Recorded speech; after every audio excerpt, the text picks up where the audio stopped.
So here we want to analyze for you three pairs, and that is GBPJPY, NAS100, and then gold.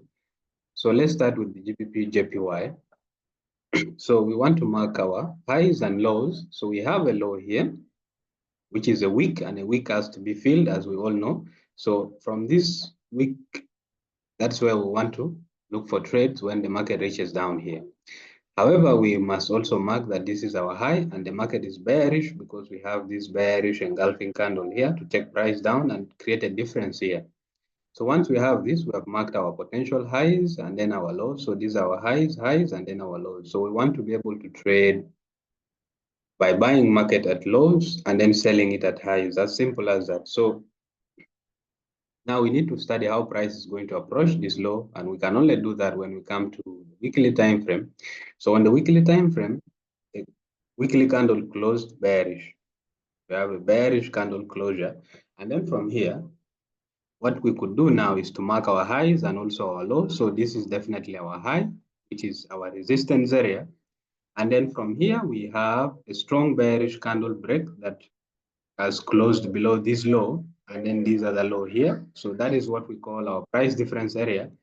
And that is where we would like to have a potential resistance area being formed here. Then from here, we can now know the market is bearish. So we could have a pull back into this region and then to continue a pullback here, and then the market to continue down, and then from here to buy. So this is the move we want to expect, but we need to understand how we are going to actually take advantage of this move, and that can only be possible on the lower time frame. So let's come to the 4-hourly time frame. So on the 4-hourly time frame, so this is our resistance area here, which the market has actually failed to break. And then now what we could actually have is a scenario whereby the market comes back into this price difference area, gives us another resistance, so a head and shoulders to head down to fill this wick. So when that is done, we can now look for another reverse head and shoulder here, or a support to be able to buy. So this is what we have on GBPJPY. So the rest and all we just have to do is patience. Patience to be able to get the correct entry.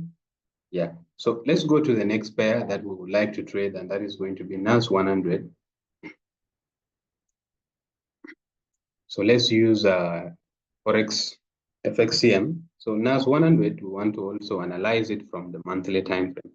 So again, from the monthly time frame here, we can see we have a week, and then the week also has to be filled if market. So we have a low of the month, which is a week, and it has to be filled, and then we have a high of the month, which is also, and then we have another high here. So the reasons why we mark our highs and our lows is because we want to sell high and then also want to buy low. So from here, we can come to the weekly because we want to understand how price is going to fill up this week to come down to this low or these other lows here. So these are our potential support area. So if you look at this candle, it's a strong bearish candle break with its high here and its lower low here. So there's a difference, and this is where the difference is. This is our potential resistance area. So from here, we can clearly say this is our resistance here. We can come to the 4-hourly, and then we want to see how this resistance is going to hold price, because we can clearly tell here it has already been holding price twice, retested once, then twice. So we could see the third one. But what we want to see is if price pulls into this area and then gives us a head and shoulder or a resistance here, that is when we can actually trade it. Otherwise, we want to trade at these lows here. Meaning if price is able to reach to these lows, gives us a support or a head and shoulder, a reverse head and shoulders, that's when we can trade. If it doesn't happen, we will wait for it here. So you just want to wait for your pattern or your order block candle. It has to be here, down here, then you can be able to trade. So that's what we have on GBP, on NAS100. So the next pair we want to analyze is going to be gold. So we want to see how we are going to trade gold this week. So let me just use the Rwanda data feeds on this case here. So let me wrap everything that is available. So we go to, let's start from the weekly. So on the weekly, How is gold behaving? So let's mark our highs, our lows, and our price difference area. This definitely is our high, which is our resistance. And then we have a strong break here, giving us this as our price difference. Now, the break here, this one has already been retested. So we want to trade at this low and then at this high. So for us to do that, let's come to a lower time frame, which is the 4-hourly. So on the 4-hourly, we want to study price.